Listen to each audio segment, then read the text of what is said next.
Oi, pessoal. Para quem não pôde acompanhar a live do dia 23 de abril, eu vou tentar fazer um resumo do que a gente conversou naquele dia, tá? A nossa live versou sobre trombose. Como prevenir e quais são as causas? A gente começou falando das diferenças entre trombose arterial e trombose venosa.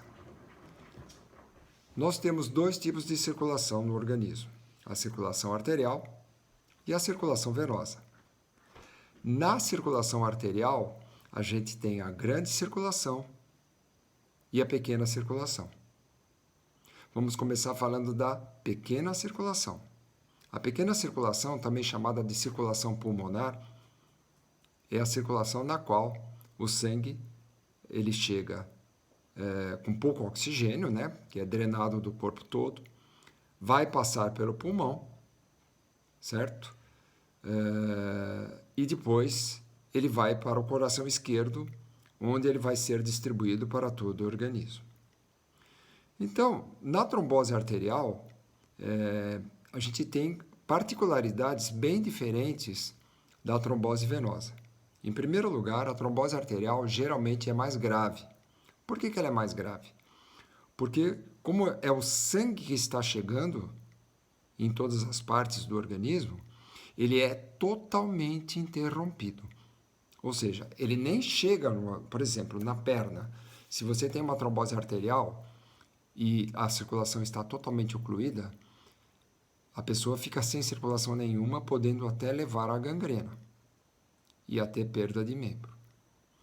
Depois, a gente tem outras áreas do organismo que podem ter trombose. Por exemplo, o infarto. O que é um infarto? O infarto é a trombose da artéria coronária. O que é um AVC ou derrame?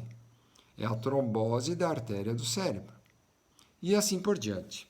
Bom, basicamente é isso.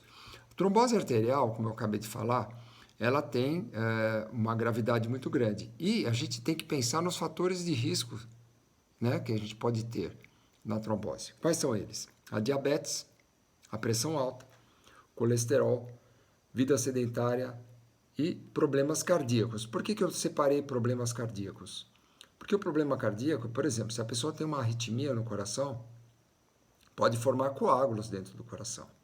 Formando coágulos no coração, esses coágulos podem se soltar e ir para qualquer parte do organismo, inclusive o cérebro, levando também ao AVC. Então, o AVC ele pode ser causado tanto por uma trombose dentro do cérebro, como também um trombo que está no coração e vai migrar para o cérebro. Bom, em relação à trombose arterial, basicamente foi o que a gente falou. Vamos falar um pouco agora de trombose venosa, que eu acho que talvez seja o escopo principal desse nosso bate-papo. Bom, a mesma coisa tem causas e como prevenir, né? As causas, elas são divididas entre adquiridas, tá?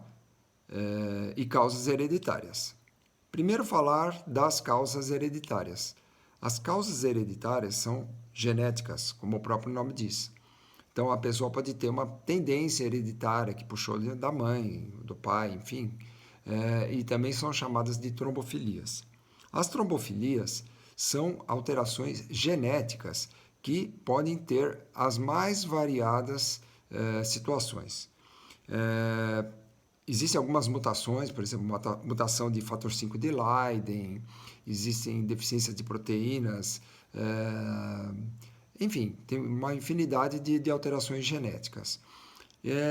Essas alterações genéticas, geralmente, a pessoa tem um histórico familiar, né? Então, a pessoa já fica meio preocupada pelo histórico familiar. Ah, a minha família inteira tem trombose. Então, obviamente, você tem que falar para o médico. Quando você está numa situação de risco, você tem que informar esse histórico familiar. As alterações adquiridas, né, as tendências adquiridas, já são inúmeras. Por exemplo, você tem que levar em consideração a idade, né? Pessoas acima de 60 anos, o risco de trombose aumenta muito. Qualquer tipo de imobilidade, seja ela em casa, parada por algum motivo, no trabalho, em viagens, que eu vou falar depois mais para frente, ou às vezes quebra uma perna, engessa, enfim, qualquer tipo de imobilidade também é um fator predisponente à trombose. Vamos falar também de cirurgias, né? Algumas cirurgias que requerem uma imobilidade muito grande, por exemplo, cirurgias ortopédicas de grande porte, prótese total de quadril, prótese total de joelho, tá? Essas são imobilidades que vão gerar um risco maior também de trombose. E existem protocolos já bem estabelecidos nos quais a pessoa já toma um anticoagulante de rotina, por exemplo, joelho 15 dias e quadril até 35 dias. Tá? Que mais? Eu já falei também de mobilidade, traumas. Qualquer tipo de trauma, pessoa que sofre um acidente de moto, enfim, grandes queimados, também geram alterações sanguíneas que vão levar à trombose. Gravidez. Gravidez também aumenta o risco de trombose, tá? Assim como também as pílulas anticoncepcionais. As pílulas menos que a trombose, aliás, menos que a gravidez, certo? A gravidez aumenta mais o risco de trombose do que a própria pílula.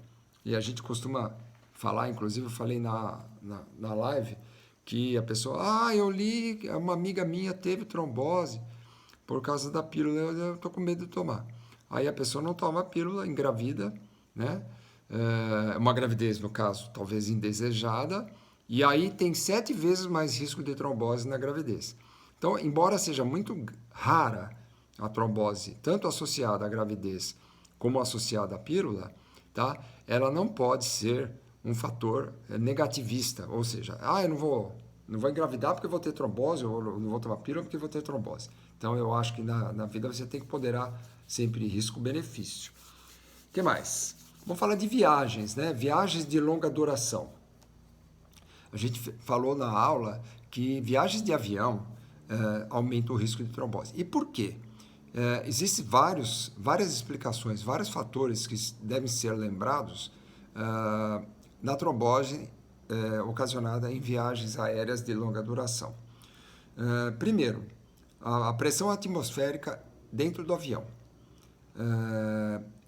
Eles calculam mais ou menos uma pressão atmosférica como se fosse uma altitude de 1.800 a 2.400 metros de altitude. E por quê? Porque o avião fica mais leve, tá? Com uma pressão atmosférica menor, né? Uma altitude maior, tá? O avião fica mais leve, gastando menos combustível, tá? É uma questão econômica que, infelizmente, todas as companhias aéreas fazem, tá? Outra coisa, imobilidade, né? A pessoa fica mais imóvel, né? Fica horas no avião, sentada, enfim. Bebidas alcoólicas, né? As pessoas acabam bebendo, estão ansiosas, avião, etc. E a bebida alcoólica desidrata, né? Então, ar-condicionado. O ar-condicionado é muito seco, também desidrata. A desidratação é fator de trombose. Quando eu falei da pressão atmosférica, isso gera a taxa de oxigênio menor no sangue, tá? Então, que é a hipóxia, e é por isso que também é um fator de trombose. E outra coisa interessante é que o pessoal chama de síndrome da classe econômica, né? Achando que só quem está na classe econômica vai ter trombose. Fizeram um estudo e comprovaram que não tem diferença estatística entre classe econômica, executiva ou primeira classe. E eles chegaram à conclusão que realmente o maior risco não é a classe econômica em si, é sentar na janelinha, tá? Quem senta na janelinha, tem gente que adora ficar na janelinha, não tem problema nenhum. Só que vai ter que perturbar o cara do lado, porque vai ter que levantar algumas vezes durante o voo, tem que se mexer. Eu sempre falo, não tome remédio para dormir em voo. Tem gente que quer tomar um remédio para dormir, para chegar, vou chegar inteiro lá. Chega inteiro, mas com trombose. Então, não vale a pena tomar remédio para dormir. Dorme naturalmente, se der para dormir um pouco, beleza, mas levante durante o voo, ande, mexa as pernas. Vale a pena, gente, vale a pena chegar mais inteiro do ponto de vista biológico e não do ponto de vista de cansaço, que você realmente pode ter complicações. Enfim, eu acho que basicamente foi o que a gente tinha que falar. Estava esquecendo, nós temos que falar também das meias elásticas, né, que você pode usar durante o voo, né? Ajuda um pouco a prevenir trombose, principalmente em pacientes que já têm predisposição, e tem estudos que mostram que ela ajuda mais quem já tem predisposição do que realmente quem nunca teve. Mas a meia elástica ela pode dar descanso, pode dar um certo grau de conforto ao final da viagem, então eu recomendo. E que mais? A gente tem também, em pós-operatório, a fisioterapia, né, que é muito importante, a gente citou, tá? Depois que você faz uma cirurgia, você andar precocemente. E também existe um dispositivo chamado compressão pneumática intermitente, que são aparelhos que a pessoa usa em pós-operatório, principalmente pacientes de alto risco, tá? E faz como se fosse uma massagem nas pernas, tá? Isso também vale a pena no sentido de prevenção. Acho que basicamente era isso que a gente falou. Eu espero que vocês tenham gostado da live e espero que o meu resumo que eu fiz hoje trouxe algum entendimento também. Então, muito obrigado e até a próxima.